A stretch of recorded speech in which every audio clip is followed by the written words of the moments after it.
Greetings, this is part 77 of God's chain of events. Moving on to the 19th chapter of the second Samuel, starting at the first verse. And it was told Joab, Behold, the king weepeth and mourneth for Absalom.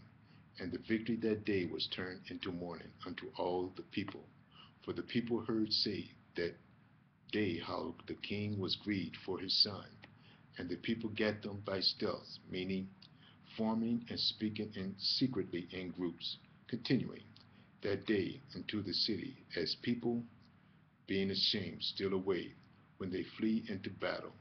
But the king covered his face, and the king cried with a loud voice, O my son Absalom, O Absalom, my son, my son. And Joab came into the house to the king and said, Thou hast shamed this day all thy servants, which this day have saved thy life, and the lives of thy sons, and of thy daughters, and the lives of thy wives, and the lives of thy concubines, in that thou lovest thine enemies, and hatest thy friends. For thou hast declared this day that thou regardest neither prince nor servants. For this day I perceive that if Absalom had lived, and all we had died this day, then it had pleased thee well. Now therefore arise, go forth, and speak comfortably unto thy servants. For I swear by the Lord, if thou go not forth, there will not tarry one with thee this night, and that will be worse unto thee than all the evil that befell thee from the day of thy youth until now.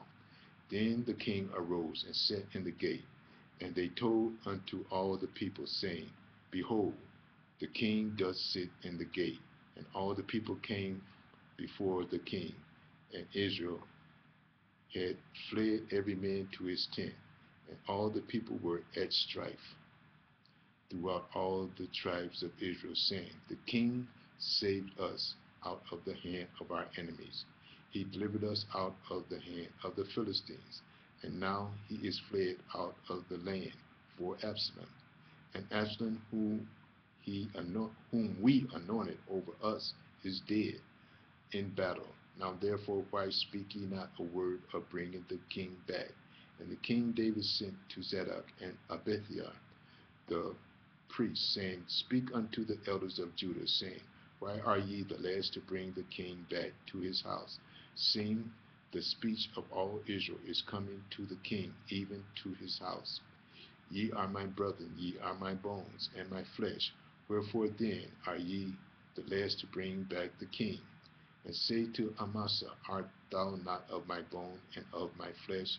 God, do so to me and more, if also thou be not captain of the host before me continually in the room of Joab. And he bowed the heart of all the men of Judah, even as the heart of one man, so that they sent this word unto the king, Return thou and all thy servants.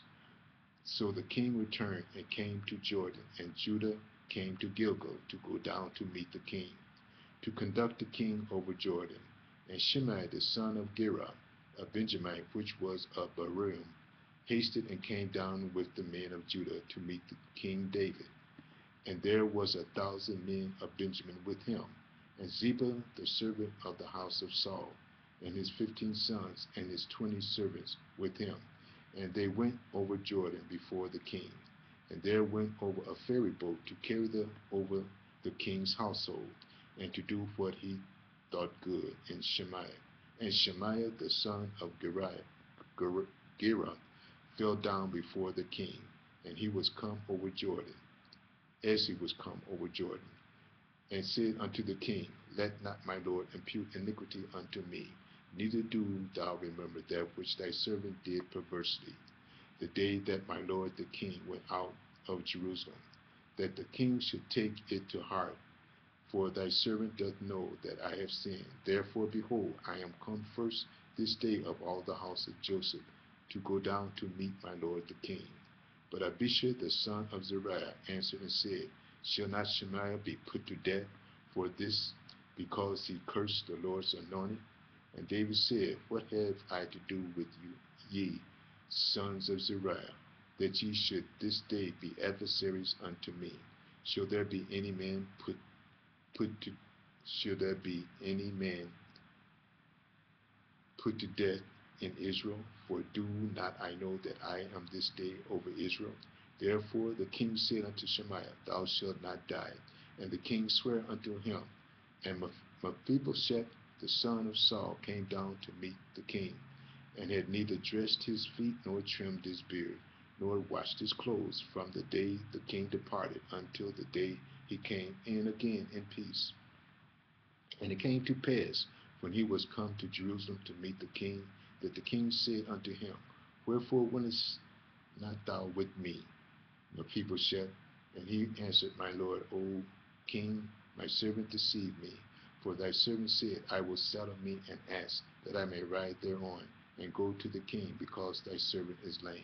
And he hath slandered thy servant unto my lord the king. But my lord the king is as an angel of God. Do therefore what is good in thine eyes. For all my father's house were but dead men before the Lord the king. Yet didst thou not set thy servant among them that eat at thy own table. What right therefore have I yet to cry any more unto the king? And the king said unto him, Why speakest thou any more of thy matters? I have said, thou and Ziba, to divide the land. And Mephibosheth said unto the king, Yea, let him take all, forasmuch as my lord the king is come again in peace unto his own house. And Barzillai the Gileadite came down from Rogelim, and went over Jordan with the king to conduct him over Jordan. Now Barzillai was a very aged man, even fourscore years old, and he had provided the king of sustenance while he lay at Mahanaim, for he was a very great man. And the king said unto Barzillai, Come thou over with me, and I will feed thee with me in Jerusalem. And Barzillai said unto the king, How long have I to live, that I should go up with the king unto Jerusalem? I am this day fourscore years old, and can I discern between good and evil? Can thy servant taste what I eat, or what I drink? Can I hear any more the voice of singing men and singing women? Wherefore then should thy servant be yet a burden unto my lord the king? Thy servant will go a little way over Jordan with the king, and why should the king recompense it me such a reward? Let thy servant, I pray thee, turn back again, that I may die by the grave of my father and of my mother. But behold, thy servant Shimham, let him go over with my lord the king, and do to him what shall seem good unto thee. And the king answered, Shimham shall go over with me, and I shall do to him that which shall seem good unto thee. And whatsoever thou shalt require of me, that will I do for thee. And all the people went over Jordan.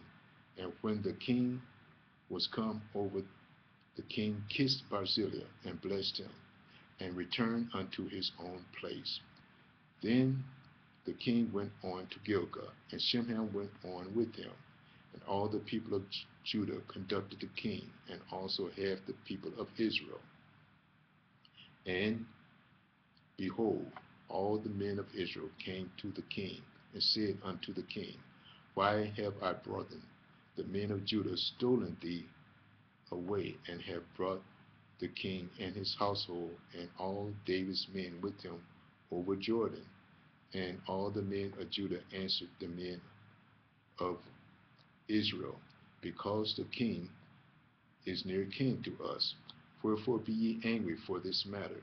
Have we eaten at all of the king's cost, or hath he given us any gift?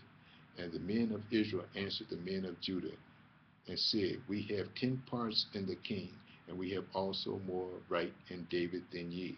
Why then did ye despise us, that our advice should not be first had in the bringing back of our king? And the words of the men of Judah were more fiercer than the words of the men of Israel. We're going to stop here and start part 78 in the next message. View part 78. Thank you.